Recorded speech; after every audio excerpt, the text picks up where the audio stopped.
Hello everybody, welcome back to my channel with me, I'm Florentino, and for today's video, I'm a huge Zelda fan, especially The Legend of Zelda, the Ocarina of Time. And because I've been doing a lot of digital artwork lately, I did a two-part live stream not that long ago, and I'm combining those two together, and I'll be making a step-by-step tutorial on how to draw Volvagia from The Legend of Zelda, the Ocarina of Time, the Fire Temple, and Adult Link and Navi.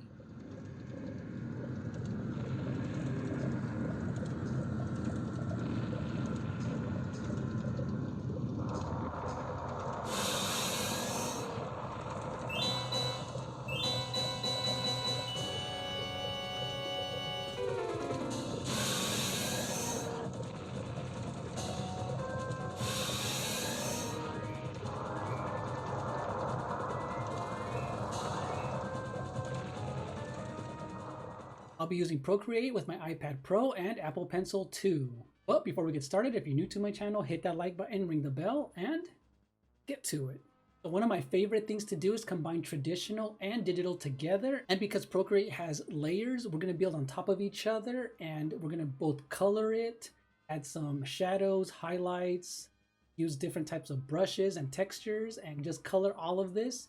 And because it is digital painting, we do have a lot of freedom to experiment and erase all of our mistakes and just practice with various different digital mediums.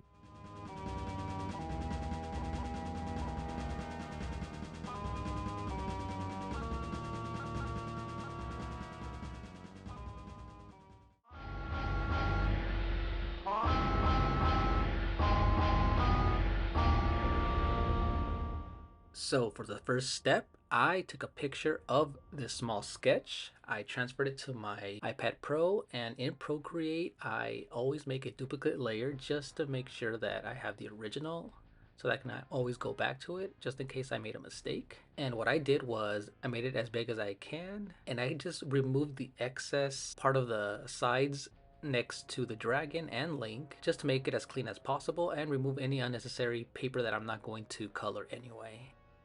And I made it as big as I can and just cut it out using the selection tool. And now that it looks clean, I can start with my base colors.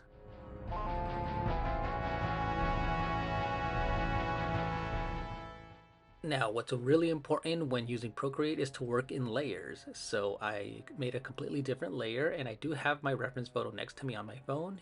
And you can even have your reference photo on your iPad because there's a lot of new features where you can add the reference photo directly on the iPad right next to you, so you can select the colors, but this is just easier for me.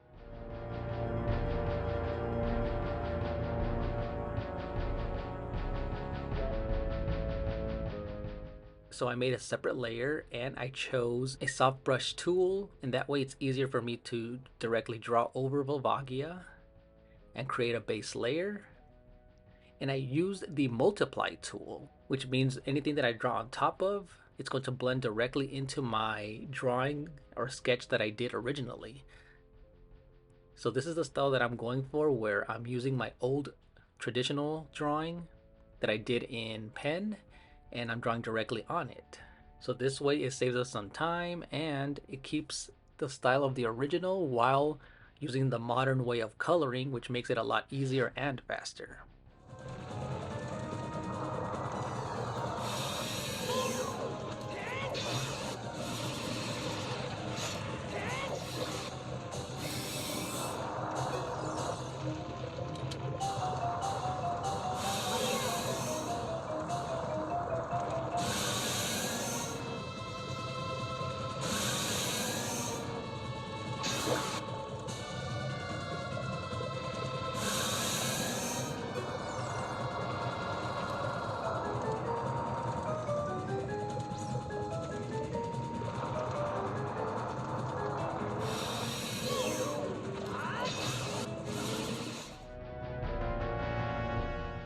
So I did a base red coat, orange for both his stomach, his hair, some of the tail, and for the gray in his skull mask, the green eyes. And this I switched between the monoline brush for a solid color and a soft airbrush.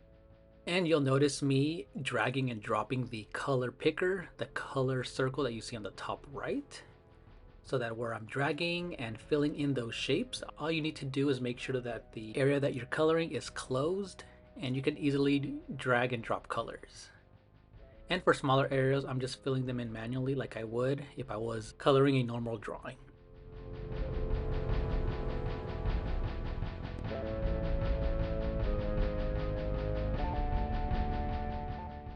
And what I'm also doing is alternating between different shades of orange and red just to have a balance and see which one looks better as I'm directly applying the color on the dragon.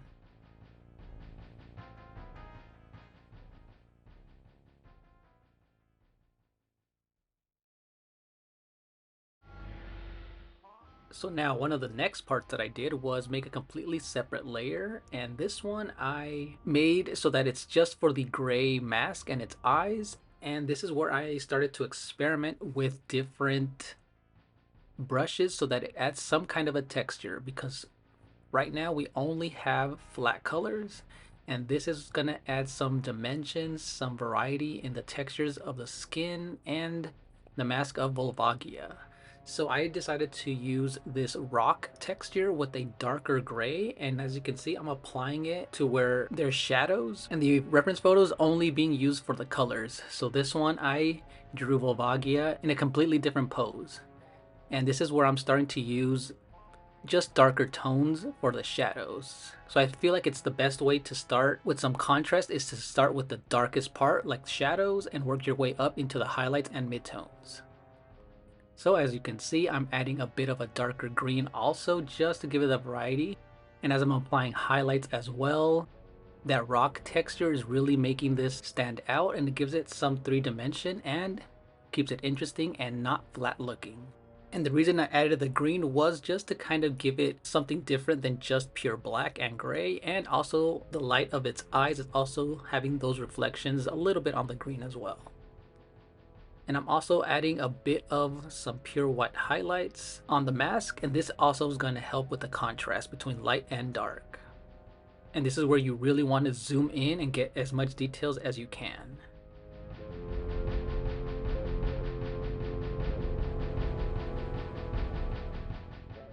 Now this next step was really fun, so I added another layer, and for those flames I went to the elements section of the brush tools and I experimented with a bright yellow in the center of the hair while playing around with different oranges and reds on the outer part of the hair as well. So this gave it a great color dodge look, which means that it has this very vibrant look that resembles flames with some very bright whites in the yellow, and it really does stand out. And I did the exact same thing for the flame that's inside its mouth. I chose a pink, and that flame brush does a bright white center. And I'm so happy that it does look like the reference photo when it comes to the fire and the flame inside its mouth. Now for the last step for Volvagia's entire body, this is where I went in with some yellow highlights for its belly, on those dragon scales, on its stomach, on its back, where I alternated between yellow, orange, and started adding those textured brushes with that rock that we used earlier for its face. And I also used a combination of different other brushes that have different textures to see which one looked the best. And that's where I added the darkness in between the arms to almost look like molten lava that's been dried. And this texture really gave it that grit that I wanted to keep the colors from looking flat.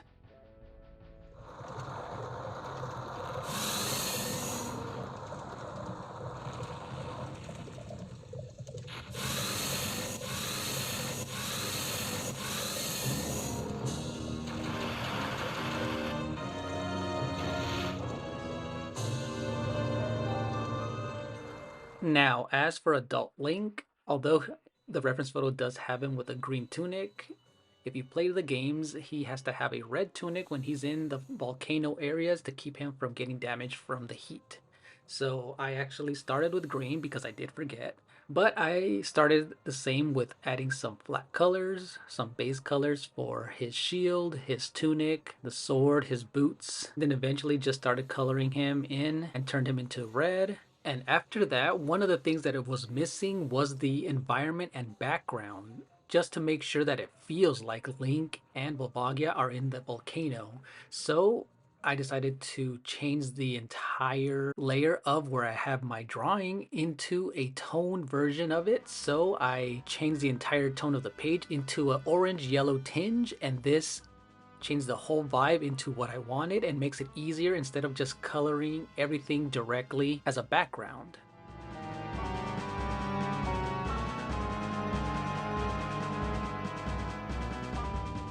So now that the tone that I wanted is there, I added some flames in the ground with some charcoal texture, some smoke coming out of those fire pits, a little bit more of a red background, and I finalized Link with some textures, some flames around his tunic and his entire body to kind of reflect all of the flames around him. And again, adding some more textures into that hammer, the shield, the shadows, his tunic with a little bit of contrast with light and dark, and making sure that he's as detailed as Volvagia. And for one helpful last step, I use the clone tool and the eraser tool to make sure I get some clean outlines if I do happen to color out of the lines, and zoom in into every part of the detail, make sure the lines are clean, and look to see if any more detail needs to be added, and this digital painting is complete.